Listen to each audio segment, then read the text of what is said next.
is my husband, Bobby, and we just started Bobin About, which is a new channel. Hey guys. And we're just going to talk about, well, first of all, it's a motovlog channel, believe it or not. However, we just don't have any motorcycles yet.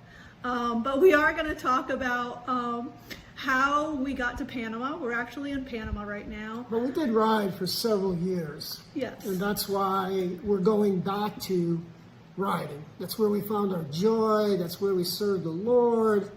That's where we did things that just always seemed the brotherhood, the time and energy that went into it just is amazing. And so we want to get back to that. So we're in Panama. We're going to talk about why we're leaving and then our future of what we plan to do. We're going to talk about how we got here. Yes, Yeah, we're going to talk about how we kind of got here. So that's the crazy story. There's a lot of crazy story to this. So to start with, we did a lot of research, first of all. We didn't just, jump on a plane and come here, but we did a lot of research for about a year. We did come down here in January of 2020. And of course, as soon as we got back, everyone knows what happened then. And but shouldn't we kind of like back up to where we're sitting in a new home that we built, yeah, and had everything that we wanted in our home, and thought we were quite content at the time. And so sitting on the couch one day, my wife starts saying, wouldn't it be fun to go to Costa Rica and house sit?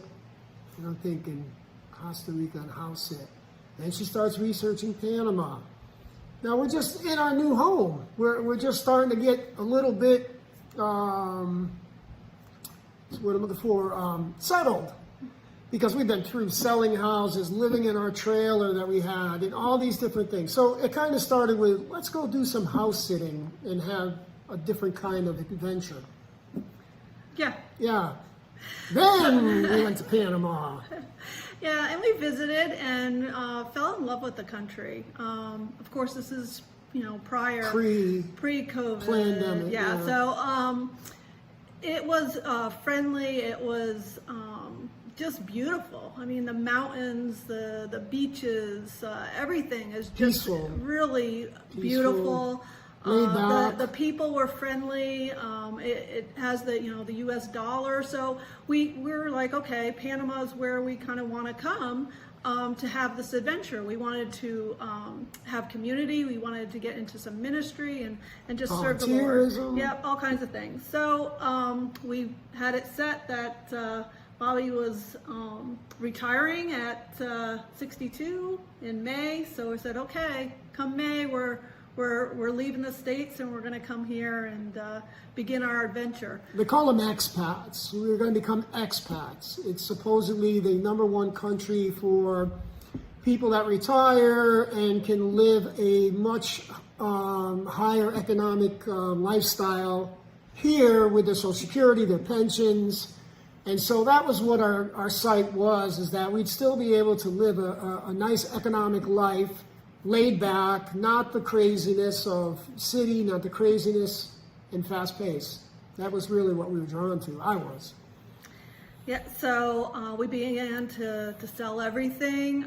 We sold the RV, we sold all of our household goods, furniture, vehicles, and then finally the house. And so the thing I think that really kind of set us, okay, that we're definitely going to go and gave us some comfort was that my work was going to allow me to work remotely. So that was just like a huge plus, that I could continue to work. Biblically, we became debt-free. Yes. And that was something that we also wanted to experience, to have no debt. Yes. So everything got packed up, and including our dog, Caleb. And here we arrived, and it was. Well, there were many challenges. Yes, there's been challenges. There were many challenges it was to hard getting here. Yes, So yes, a lot especially of with the requirements dog. for the dog. Especially with the dog. A lot of FBI reports Yes. and bank statements, and it was a lot of work, a lot of challenges Yes. that we had to go through to get here. Yeah, and since we've been here, I mean, there has been challenges too because of the language barrier. And we've now, you know, getting just everything together for the visa process and go through that. And the banking process. The banking, yes, that was 6 hours in a bank to open an account. 6 hours. Yeah, it was like crazy. Incredible. So after probably a couple of weeks, a month maybe, we found out that Bobby could not get a visa here because of past misdemeanor on his FBI report, which is 20 over plus 20 years ago. So we're like, okay, what do we do now? So well, we started finding out they denied 50% of people with misdemeanors, and prior to that, it wasn't like that. Misdemeanors were accepted; it was no big deal. But once again, after this whole world crisis started, things changed vastly everywhere, and here, unbelievably. Yeah. So at the time, you could actually have a tourist visa, which is for 6 months, but you can then only drive for 90 days, which is kind of strange. But then they went and changed it to 90 days. And we're like, oh my gosh, like we have to get out of here because he didn't have a visa. I had a temporary visa. So we were like, we've got to leave, which we were going to do anyway, as far as a visit back to the States. But it's a $40 a day fine if you don't get out when your visa ends. So we went back to the States for my work, which I had said I'd come back on a quarterly basis anyway. So we were going back to the States to do that, and then that way he could get his visa reset.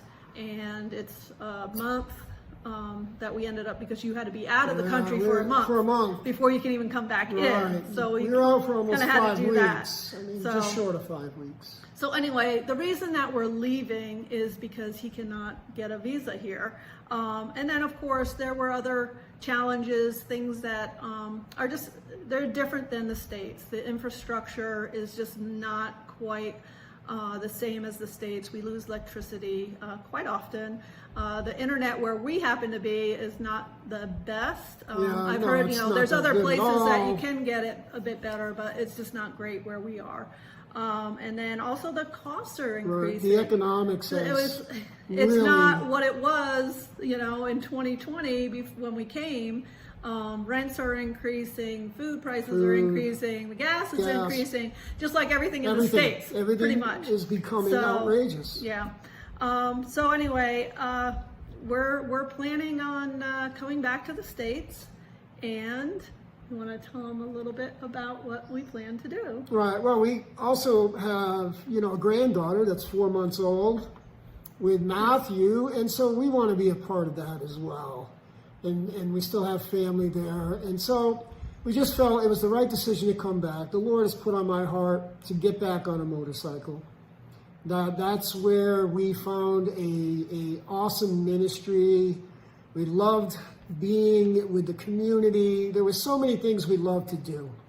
And so the Lord just keeps laying it on my heart. And so I know that's the direction that we're supposed to go in. This is all new. Doing these videos. Though I've been in front of an audience for a long time. I was a teacher for over 20 years. And so I was always up in front of an audience of high school kids, which I absolutely loved. And that's kind of how we got our names, Teach and Angel. Those are our road names. And so that's been always one of my curiosities of how different people got their names. And it's just incredible the way a name gets attached to a rider. But anyway, I became Teach because I was a teacher, and I called my wife Angel all the time. And so the next thing you know, everybody was calling us Teach and Angel. So I can no longer ride a two-wheeler. I've had so many surgeries, and so I'm kind of physically challenged to be able to hold up. I used to have a Yamaha 1600 Roadstar that I absolutely love, pearl white, and I can no longer handle a bike that large. So I'm gonna do the trike. I'm gonna do the three-wheeler, and I'm so excited to get back on the road. Yeah, so I've been riding since 1996. I did grow up with mini bikes, that kind of thing. But as far as riding on the road, it was 1996. My son at the time was like 4 years old. He rode on the back with me. And my first bike was a Dyna Y Glide. And I had 2 of those, and then kind of downsized to a Kawasaki 800, which I didn't ride a lot because going from a Dyna Y Glide down to that, I was Kawasaki. like, That thing was loud and fast. Yes, well, it had straight pipes. It did. It was very loud. It was loud. So anyway, I don't want to get into all that right now because we'll talk about that Right, probably in but the future. Robin taught me how to ride. I never rode till I met Robin. So in 2007, I was learning how to ride a motorcycle and fell in love. Just fell in love instantly. So she's the one that inspired, taught me how to ride. And so I just, I love that lifestyle of riding. So our plan for this channel is, as I said, this is going to be a motovlog. Just gonna bear with us as we kind of take this journey and get back to the States, and find, you know, a place to settle, and then, you know, come along with us as we shop for our bikes and our new bikes that we have to get, and equipment, and the whole journey of getting back our stuff, because we actually sold like everything, almost everything. We still have my boots and vest, and I have my leather. I have my leather jacket, my chaps, and my vest. Mine. Yeah, his got sold, but mine did not, thankfully. But I have my jean jacket that I loved, and all the patches throughout the years. So we still have some of the things we really loved. But we'll have to go through and get that. But this channel is going to be us riding, about bikes, about going to events, about meeting people in the community, the vendors, the other bikers, the motorcycle enthusiasts. Right, there's so many different categories. You know, looking at equipment, bikes, just the different events and things that we'll go to. We used to do and Daytona. So we're going back. We're in the Tampa area, so we'll be in Florida. Leesburg. Love Leesburg. Yeah, so we're looking forward to it, and we just thank you, and hope you subscribe to our channel and keep an eye out for what's to come. So signing off, I'm going to say hasta luego, amigo. Mi amigo, my friend, right? So see you later, my friends, and thanks for hanging out with us. We'll see you next time. God bless.